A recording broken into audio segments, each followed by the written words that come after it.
Welcome to Learn and Nurture.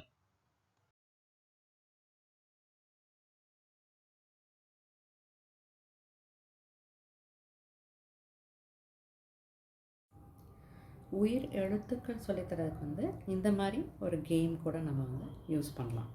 அதாவது ஒரு work ஷீட்டில் உயிர் எழுத்துக்கள் எல்லாமே ஒரு பிரிண்ட் அவுட் வச்சுக்கணும்.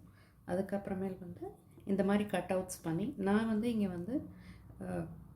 பாட்டில் டாப் தான் வச்சுருக்கேன். அதில் தான் ஒட்டியிருக்கேன். வீட்டில் என்ன இருக்கோ அதை வச்சு யூஸ் பண்ணிக்கிட்டேன். நான் அதில் இந்த மாதிரி பேஸ்ட் பண்ணிக்கிட்டேன். இன்னொரு அவங்க என்ன பண்ணாலும் பசங்க ஃபஸ்ட் டீச் பண்ணிடணும். உங்களுக்கு ஆ ஆ இ ஈ உ ஊ ஏ ஏ ஐ ஓ ஓ ஓ. அதுக்கப்புறமேல் குழந்தைங்கள மேட்ச் பண்ண சொல்லணும். ஆ எங்கே இருக்குது தேடி கண்டுபிடிச்சி பண்ணுங்க அப்படின்னு சொல்லி அவங்க எடுத்து இங்கே பண்ணுவாங்க. அடுத்து ஆ இந்த மாதிரி ஒவ்வொரு எழுத்தும் வந்தால் அவங்க பண்ணும்போது அவங்களுக்கு இந்த எழுத்துக்கள் மனசில் பதியும். இன்னொன்று இந்த மாதிரி திங்ஸ் யூஸ் பண்ணும்போது அவங்களோட ஃபைன் மோட்டார் ஸ்கில்ஸும் யூஸ் ஆகும். அதாவது அவங்களுக்கு ரைட்டிங்க்கெலாம் அது ரொம்ப யூஸ்ஃபுல்லாக இருக்கும். அடுத்து ஒவ்வொரு எழுத்தாக இந்த மாதிரி கண்டுபிடிச்சி அவங்கள எடுத்து வைக்க சொல்லணும்.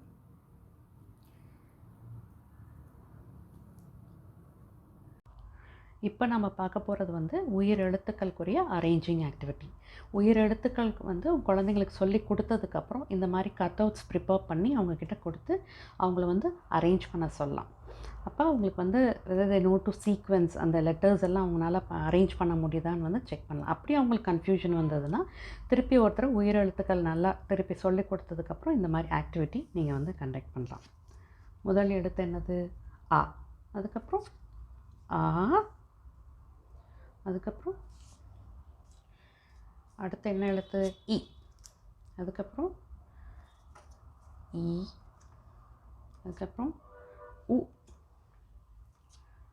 ஊ. ஏ. ஏ. ஐ. ஓ. ஓ. ஔ.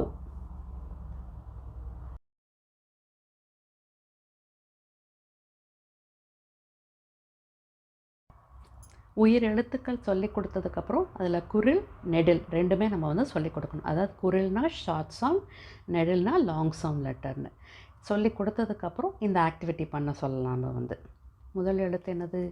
ஈ. அது என்னது? லாங் சவுண்ட், நீண்ட ஓசையுடையது. அப்போ நெடில். அடுத்தது ஏ.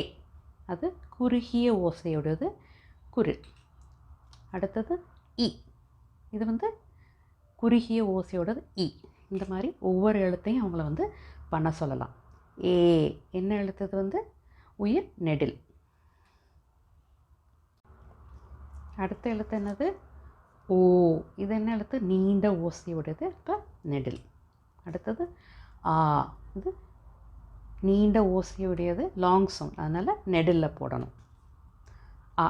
இது ஷார்ட் சவுண்ட், அப்போ குறுகிய ஓசையுடையது, குரில் இதில் போடணும். ஊ. நீண்ட ஓசையுடையது, அதனால் நெடில். அடுத்து உ. இது குறுகிய ஓசையுடையது. அடுத்தது ஐ. இது நீண்ட ஓசையுடையது, நெடில். அடுத்தது ஓ. இது குறுகிய ஓசையுடையது, குரில். அடுத்து ஔ. இது நீண்ட ஓசையுடையது.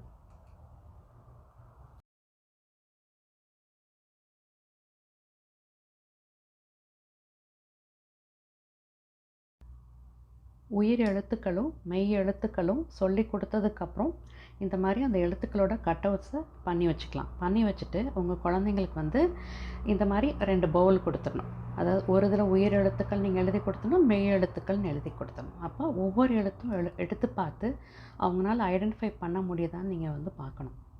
உயிர் எழுத்துக்கெலாம் மெய் எழுத்துக்கெலாம் என்னன்றதை பார்க்கணும். அவங்களுக்கு அப்படி ஐடென்டிஃபை பண்ண கஷ்டமாக இருந்ததுன்னா திருப்பி ஒரு தடவை அவங்களுக்கு அந்த 2 எழுத்துக்களையும் திருப்பி ஒரு தடவை சொல்லி கொடுத்து அரேஞ்ச் பண்ண அந்த மாதிரிலாம் அவங்களுக்கு சொல்லி கொடுத்ததுக்கப்புறம் உயிர்மெய் எழுத்துக்களுக்கு அடுத்து போகலாம். நீங்கள் முதல் எழுத்து என்னது? இது இச்.